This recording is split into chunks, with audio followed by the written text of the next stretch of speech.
반갑습니다. 붓다의 복과 지혜입니다. 오늘은 어떻게 일본 절은 사찰을 운영하는가라는 주제로 말씀드리겠습니다. 사찰은 단순히 건물의 이름이 아니라 부처님의 법이 머무는 자리이며 세속 속에서도 깨달음의 향기를 피우는 도량입니다. 부처님께서는 말씀하셨습니다. 법은 언제나 사람 가운데 있으며 수행은 삶을 떠나 이루어지지 않는다. 이 가르침처럼 불교는 어느 시대, 어느 나라에서도 그곳의 삶과 함께 숨쉬며 이어져 왔습니다. 오늘 우리가 살펴볼 일본의 사찰 역시 단지 신앙의 공간이 아니라 사람들의 생사와 인연을 이어주는 자비의 현장입니다. 절이 수행의 공간이면서 동시에 삶과 죽음을 품는 자리로서 존재하는 것, 그 안에는 중생을 떠나 부처가 없고 세상을 떠나 진리가 없다는 부처님의 깊은 뜻이 깃들어 있습니다.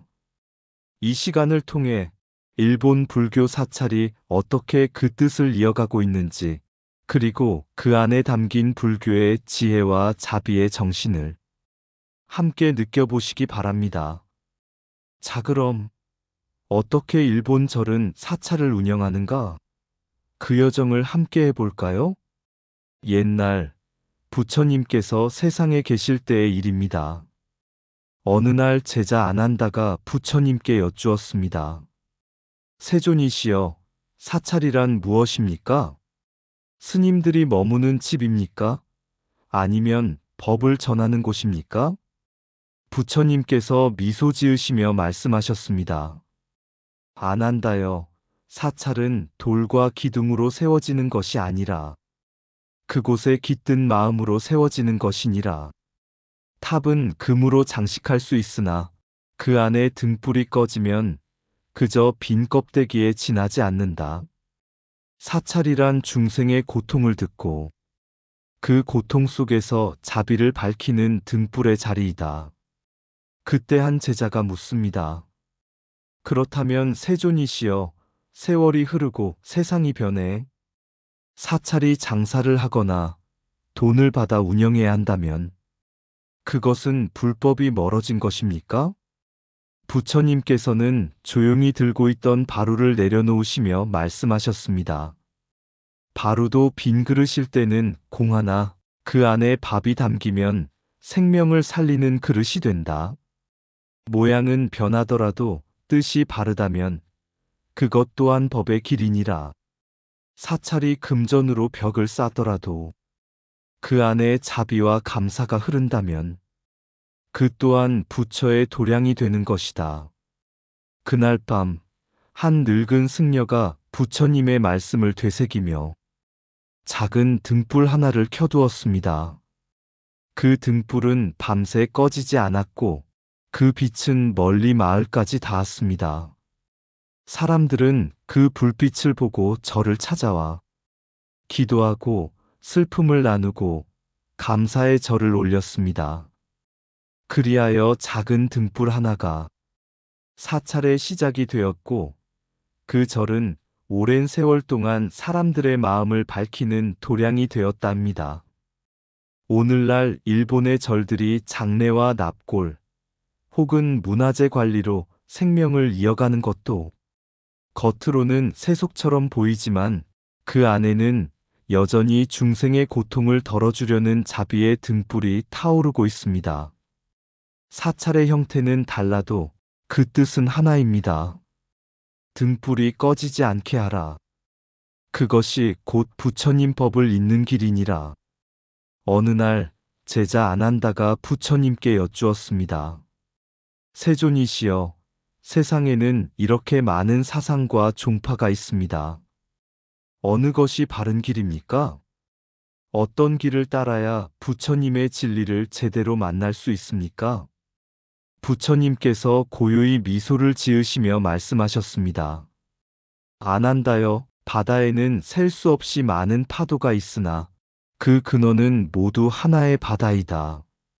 모양은 다르고 높이도 다르지만 그 모든 파도는 바람 따라 움직이고 결국엔 모두 다시 바다로 돌아가느니라. 진리 또한 그러하다. 사람마다, 나라마다, 시대마다 부처님의 가르침을 전하는 모습은 다르지만 그 마음의 바다는 하나이니라. 그 말씀을 들은 사리불이 묻습니다. 세존이시여, 만약 누군가 다른 종파를 보며 저것은 참된 불법이 아니다라 말한다면 그는 바른 길에 있는 것입니까? 부처님께서는 바루를 들어 보이시며 답하셨습니다. 이 바루는 흙으로 만들었고 저 바루는 돌로 만들었고 또 다른 바루는 쇠로 만들어졌다. 그러나 어느 것으로 음식을 담아도 굶주린 이를 살릴 수 있다면 그것이 곧 바른 법의 그릇이니라. 정토의 길도 선의 길도 염불의 길도 모두 중생의 괴로움을 덜어주기 위한 다리일 뿐이다. 다른 길이라 미워하지 말고 그 안에서 깃든 자비를 보아라. 그날 밤 제자들은 별빛 아래에서 서로의 마음을 돌아보았습니다. 비록 수행의 모습은 다르지만 모두가 한 가지 마음으로 부처님을 향하고 있다는 사실을 깨달았습니다. 오늘날 일본의 7만 7천 사찰도 그와 같습니다. 정토계, 선종계, 일련계의 겉모습은 서로 다르지만 그 중심에는 중생을 구제하고 고통을 덜어주려는 한 마음이 있습니다. 수많은 파도처럼 보이는 종파의 다양성 속에서도 부처님의 자비와 지혜는 여전히 하나의 바다처럼 흐르고 있습니다. 파도가 달라도 바다는 하나요? 종파가 달라도 진리는 하나이다. 그것이 부처님께서 세상에 남기신 참뜻의 진리입니다. 파도는 다르지만 바다는 하나이다. 모양은 달라도 마음은 하나요? 길은 여러 갈래라도 도착지는 깨달음이다. 부처님 법은 지역의 언어로 말하지만 진리의 뜻은 모두 같은 소리다. 수많은 절이 세워져도 그 마음의 등불은 한 곳에서 타오른다. 정토의 연불도 선의 무건도 모두 자비의 다른 이름일 뿐이다. 사찰은 벽돌로 짓는 것이 아니라 자비로 세워진다. 만음은 진리의 분열이 아니라 자비의 확장이다. 깨달음의 길에는 경계가 없고 수행의 문에는 차별이 없다. 부처님의 법은 물과 같아 그릇이 다르면 모양도 달라진다. 세상의 모든 절은 부처님 마음의 그림자이다. 진리는 다투지 않는다. 다툼이 있는 곳엔 아직 집착이 있다. 종파는 이름일 뿐 이름을 버리면 모두 부처님 품 안이다. 다른 길을 걷는 이도 결국 같은 산의 정상에 오른다. 불법은 다양성을 부정하지 않는다. 오히려 그 다양함 속에 자비가 완성된다. 많은 절이 있어도 부처님은 한 분이시고 많은 종파가 있어도 진리는 한 맛이다. 어느 날 부처님께서 제자들과 함께 길을 가시다가 작은 절 앞을 지나시게 되었습니다. 그 절에 스님 한 분이 망치와 끌을 들고 낡은 돌계단을 손질하고 있었습니다. 안한다가 물었습니다. 세존이시여, 저 스님은 하루 종일 돌만 다듬고 계십니다. 법문도 듣지 않고 좌선도 하지 않는데 저런 일 또한 수행이라 할 수 있습니까? 부처님께서 조용히 그 모습을 바라보시더니 말씀하셨습니다. 안한다여, 그대는 눈에 보이는 모습만을 보고 있구나. 저 스님은 돌을 다듬는 것이 아니라 자신의 마음을 다듬고 있느니라. 세속의 일이라 하여 법이 아닌 것은 없다. 부엌에서 밥을 짓는 이도 돌을 옮기는 이도 만약 그 마음 속에 청정한 뜻이 있다면 그 모든 행위가 곧 수행이다. 그 말을 들은 안한다는 고개를 숙였습니다. 그 순간 부처님은 다시 덧붙이셨습니다. 형식이 수행을 가두지 않는다. 출가자는 머리를 깎아도 마음이 속세에 있으면 속이니요. 속이는 머리를 기르고도 마음이 청정하면 출가자이다. 그날 저녁 부처님께서는 제자들에게 말씀하셨습니다. 도량은 산속에만 있지 않다. 마을 속에도 장터에도 부처님의 마음을 따르는 자가 있는 곳에는 그곳이 곧 사찰이니라. 오늘날 일본의 많은 절들이 수행의 중심에서 생활형 사찰로 변화했습니다. 스님은 퇴근을 하고 절은 스스로 운영을 이어갑니다.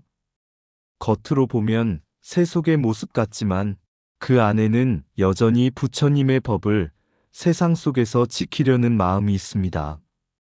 부처님께서 말씀하신 대로 진리는 산속의 선방에도 있고 도시의 사무실 속에도 있으며 돌을 다듬는 손끝에도 깃들어 있습니다.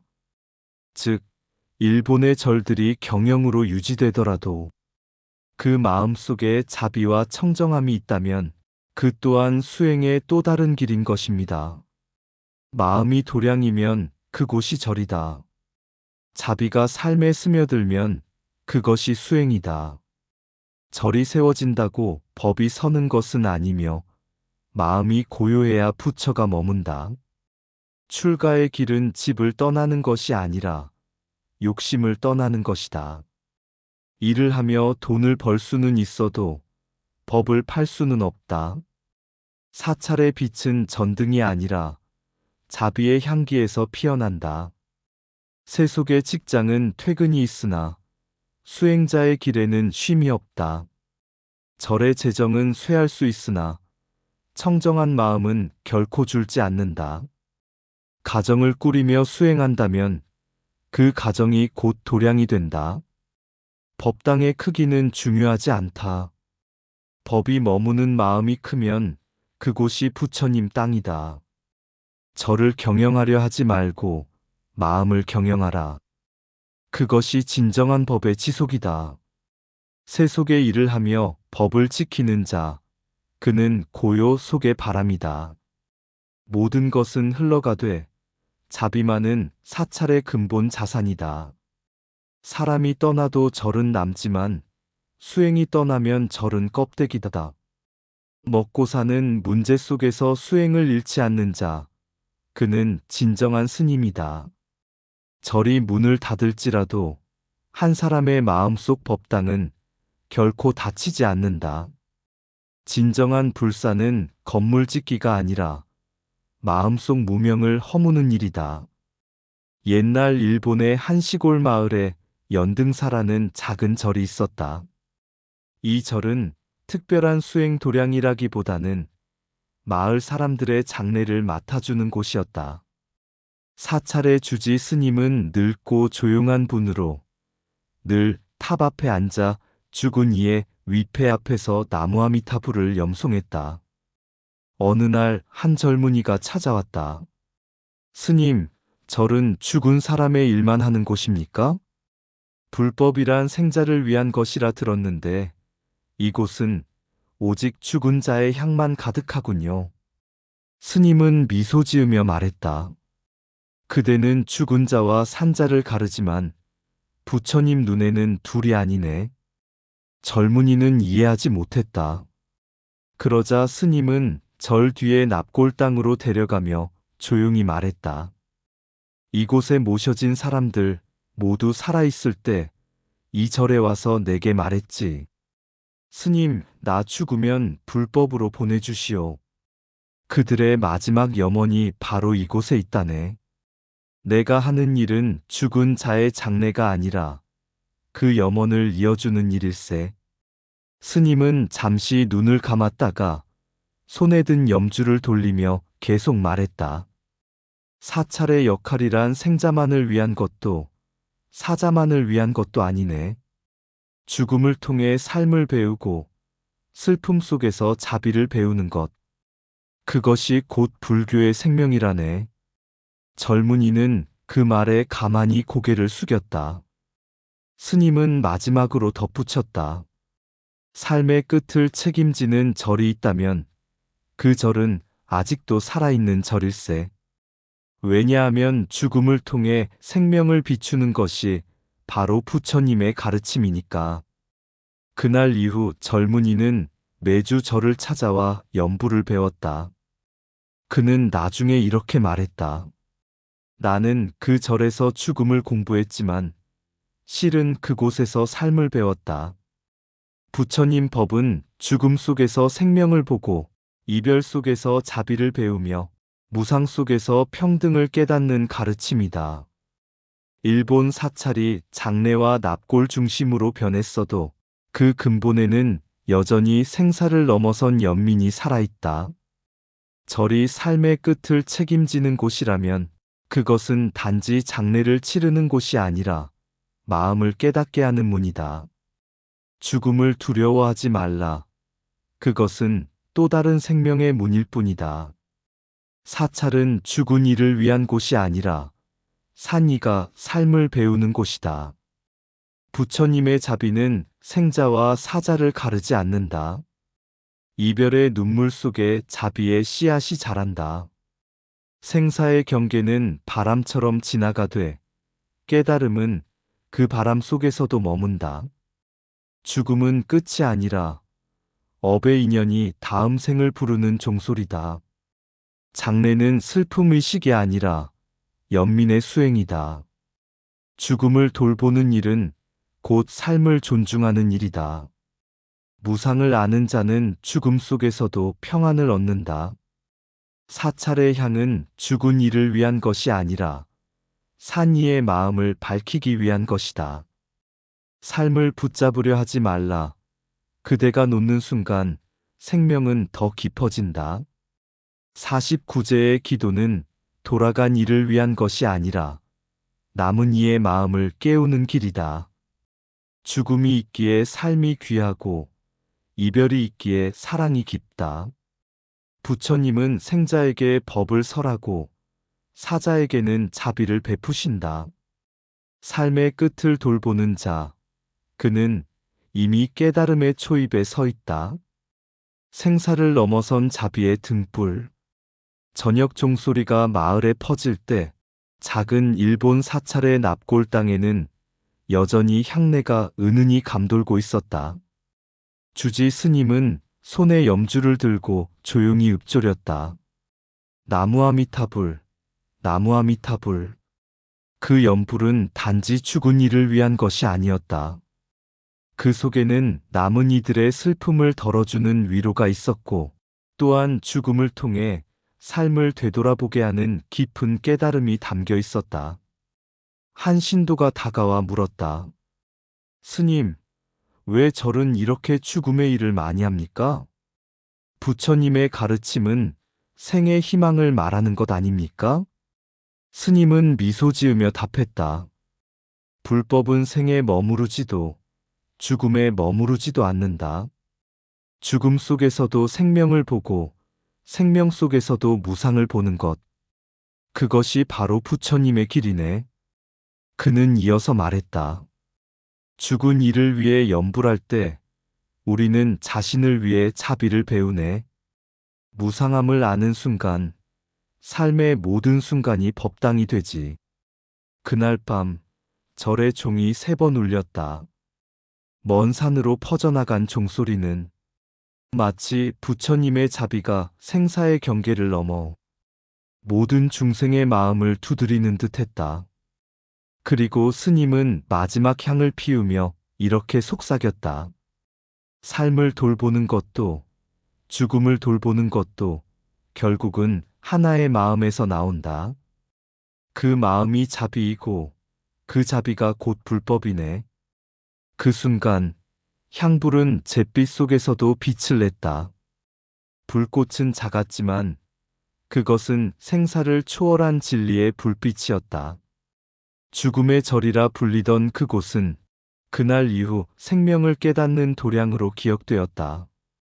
죽음은 끝이 아니라 깨달음의 또 다른 시작임을 보여주는 이야기입니다. 일본 사찰이 장례 중심의 현실 속에서도 여전히 불법의 근본정신 자비와 무상을 실천하고 있음을 상징합니다. 부처님의 참뜻은 생과 사를 가르지 않고 모든 중생이 평등히 법 안에 있다는 데 있습니다. 저녁 종소리 은은히 번지고 납골 땅의 작은 등불이 바람에 흔들릴 때 스님은 묵묵히 염주를 돌린다. 나무아미타불, 나무아미타불. 이 소리는 죽은 이를 위한 것이 아니라 살아있는 우리 마음을 깨우는 소리. 삶은 잠시 머물다 가는 구름, 죽음은 그 구름이 흩어진 뒤의 하늘일 뿐. 부처님은 말씀하셨지. 태어남과 사라짐은 다만 인연의 이름일 뿐이라. 사찰은 오늘도 장래의 향을 피우고 누군가의 눈물과 누군가의 염원을 받든다. 그러나 그 속에 깃든 것은 슬픔이 아니라 자비, 그 자비가 생사를 잇는 다리가 되어준다. 죽음의 절이라 부르지만 그곳엔 오히려 생명이 가장 뜨겁게 숨쉬고 있다. 한 줌의 재, 한 줄기 향 속에서 모든 중생의 근원이 하나임을 본다. 향 하나가 꺼지면 또 다른 향이 타오르고 인연 하나가 쓰러지면 또 다른 인연이 피어난다. 그리하여 부처님은 미소 지으신다. 삶을 애달파하지 말고 죽음을 두려워하지 말라. 모든 것은 흘러가되 진리는 머물러 있느니라. 이상 붓다의 복과 지혜였습니다. 오늘도 복지 구족한 날 되세요. 구독과 좋아요는 붓다의 복과 지혜를 밝히는 큰 자비의 등불이 됩니다.